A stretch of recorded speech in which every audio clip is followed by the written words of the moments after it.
আমি চাই মমতা বন্দ্যোপাধ্যায় 100 বছর বাঁচুক। বক্তা সুকান্ত মজুমদার। হরিপালে একটি বিজয় সংকল্প যাত্রায় উপস্থিত হয়ে ঠিক এই মন্তব্যই করলেন রাজ্যের বিজেপি সভাপতি সুকান্ত মজুমদার। এদিন সকালে আরামবাগ লোকসভা কেন্দ্রের বিজেপি প্রার্থী অরূপ কান্তি দিগারের সমর্থনে হরিপালে একটি বিজয় সংকল্প পদযাত্রা অনুষ্ঠিত হয়। এদিনের এই পদযাত্রায় উপস্থিত ছিলেন রাজ্যের বিজেপি সভাপতি সুকান্ত মজুমদার, আরামবাগ সাংগঠনিক জেলার বিজেপি সভাপতি তথা পুরসুরা বিধায়ক বিমান ঘোষ, প্রার্থী অরূপ কান্তি দিগার সহ অন্যান্য নেতৃত্ববৃন্দ এবং কর্মী সমর্থক। পদযাত্রাটি হরিপাল সিনেমা তলা থেকে শুরু হয়ে বড়বাজার শীতলতলাতে গিয়ে শেষ হয়। বিজয় সংকল্প পদযাত্রা শেষে সাংবাদিকদের মুখোমুখি হয়ে সুকান্ত মজুমদার বলেন, আমি চাই মমতা ব্যানার্জি 100 বছর বাঁচুক, কারণ ওনার চোখের সামনে ওনাকে হারাতে পারলে তার মজাটাই আলাদা। পাশাপাশি এদিন বর্তমানে নির্বাচন প্রসঙ্গে সন্দেশখালী প্রসঙ্গে কি মন্তব্য করলেন তা দেখে নেব। হুগলির হরিপাল থেকে শুভঙ্কর মুখার্জির রিপোর্ট, বেঙ্গল নিউজ এক্সপ্রেস। দেখুন, মায়েরা যে পরিস্থিতিতে সন্দেশখালীতে আছেন, বাংলার মহিলারা, বিশেষ করে সন্দেশখালীর মহিলারা, সন্দেশখালীতে পশুর অনেক বেড়ে গেছে। তো এই মুহূর্তে সন্দেশখালীর মায়েদের, আমাদের মহিলা মায়েদের তো অনেক রূপ, মা দুর্গা, মা কালী, সেই দুর্গা এবং কালীর রূপের প্রয়োজন আছে। তো মায়ের হাতে তো ঘণ্টাও থাকে, শঙ্খও থাকে। তো ঘণ্টা শঙ্খ এসেছে, এরপরে প্রয়োজনে মা খড়গও ধরবে। দাদা, দুর্নীতি নিয়ে মমতা বন্দ্যোপাধ্যায়কে তীব্র আক্রমণ করেছে নির্মলা সীতারামন। তৃণমূলের দুর্নীতি সব থেকে বেশি ক্ষতিগ্রস্ত মধ্যবিত্ত, অর্থমন্ত্রী বলছেন, কি বলবেন? সেটা তো তথ্যে প্রমাণিত। আজকে পার ক্যাপিটা ইনকাম, অর্থাৎ মাথাপিছু ইনকাম পশ্চিমবঙ্গের নর্থ ইস্টের থেকেও কমে গেছে, যেটা আগে ভারতবর্ষের প্রথম দিকে থাকতো। আমরা জিডিপিতে একসময় 26% কন্ট্রিবিউট করতাম, অর্থাৎ 26% আমাদের অবদান ছিল। এখন সেটা কমতে কমতে তলানিতে। বিগত 12-13 বছরে মমতা বন্দ্যোপাধ্যায়ের শাসনে একটিও শিল্প কারখানা তৈরি হয়নি। এখন সৌরভ গাঙ্গুলিকে শিল্পপতি হতে হচ্ছে। আপনারাও বুঝতে পারছেন সৌরভ গাঙ্গুলি কত বড় শিল্পপতি। আম্বানি, আদানি, যাদেরকে বারবার মুখ্যমন্ত্রী বলছেন আসার কথা, তারা কেউ আসছে না। এমনকি সিপিএম আমলে যারা ছিল তারাও ফিরে চলে গেছে।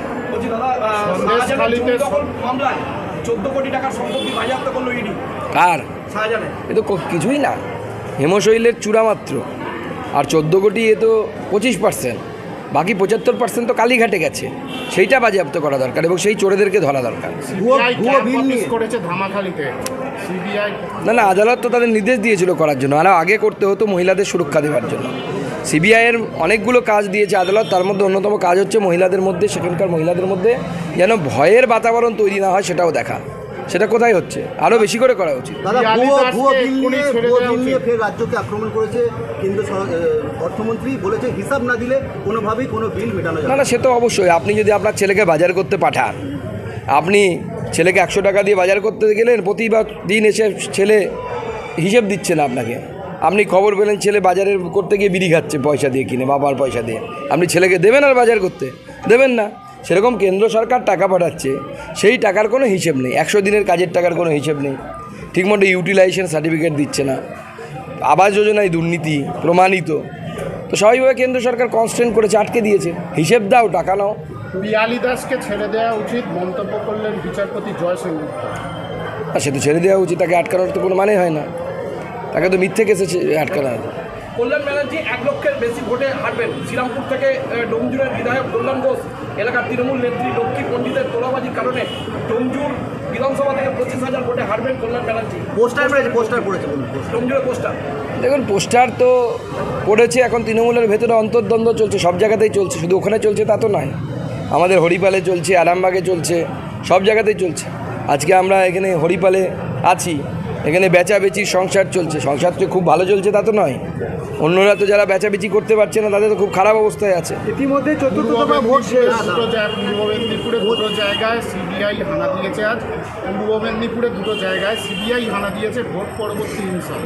21-এর ভোট পরবর্তী হিংসায় সিবিআই হানা দিয়েছে, কিন্তু যাদের কাছে গেছিল তাদেরকে ধরতে পারেনি, খালি হাতে ফিরতে। আমি আজকে হরিপালে আছি। হরিপালে শুনেছি প্রচুর তৃণমূল কংগ্রেসের গুন্ডা আছে যারা আমাদের বিজেপির কর্মী সমর্থকদেরকে ভয় দেখায়। এক যুবনেতা আছে, সে নাকি একসময় খেতে পেত না, এখন 30-40 কোটি টাকার মালিক। তো তাদের প্রত্যেককে বলছি, অতি বড় বেরো না, ঝড়ে পড়ে যাবে। তোমাদের নেতাই বলেছিল, সেই নেতা অতি বড় বেড়ে গেছিলো, সে এখন ঝড়ে পড়ে তিহারে ঘুমোচ্ছে। তো তোমরাও যদি সেই চাও, পোস্টপোল ভায়োলেন্স, হিংসা, বরদাস্ত কিন্তু করা হবে না।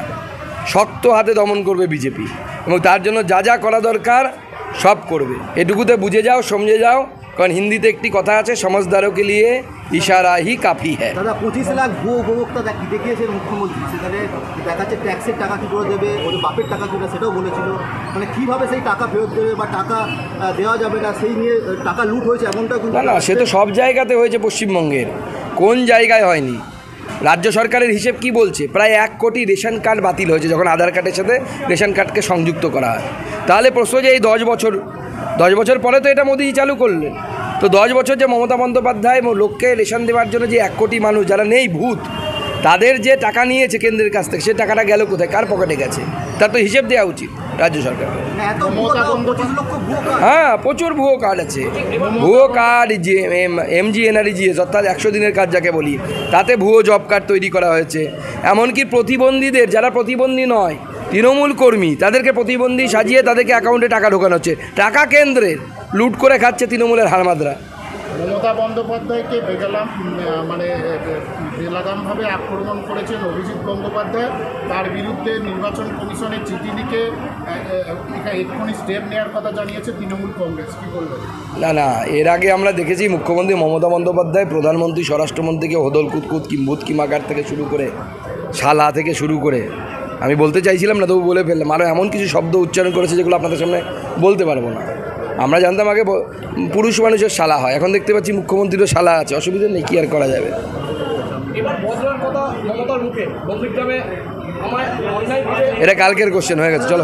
ইন্ডিয়া জোট নিয়ে ফের ভুল বদল মুখ্যমন্ত্রী মমতা বন্দ্যোপাধ্যায়, উনি বলছেন আমি বাইরে থেকে সাপোর্ট করবো, এই ইন্ডিয়া জোটটা আমি তৈরি করেছিলাম। দেখুন, উনি পৃথিবীটাই তৈরি করেছেন, শুধু ইন্ডিয়া জোট কেন, পৃথিবী তৈরি করেছেন, পশ্চিমবঙ্গ তৈরি করেছেন। কালকে অবাক হবেন না, বলবেন আপনাকেও উনিই তৈরি করেছেন, নতুন কি আছে? সিংহের বাচ্চা ওনার অনুপ্রেরণায় হচ্ছে, বেচারা সিংহ ভাবলে আমি কি করলাম। ইতিমধ্যে চতুর্থ দফার ভোট শেষ, কতটা আশাবাদী আমরা? চতুর্থ দফা অবধি 18টা সিটে ভোট হয়েছে, 12টা সিট পাবো আমরা কমসে কম। চলুন। দাদা পিয়ালি দাস তো এখনও আছে, বিচারপতি জয়সেনগুপ্ত মন্তব্য। কে পিয়ালি দাস?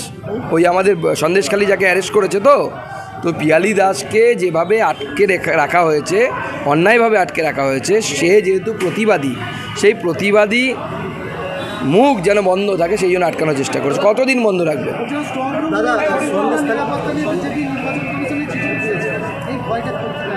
না, তৃণমূল অনেক রকম দুরভিসন্ধি থাকে, তো জেলায় জেলায় আমরা দেখতে পাচ্ছি এখনও ট্রেজারিতে পোস্টাল ব্যালট পড়ে রয়েছে।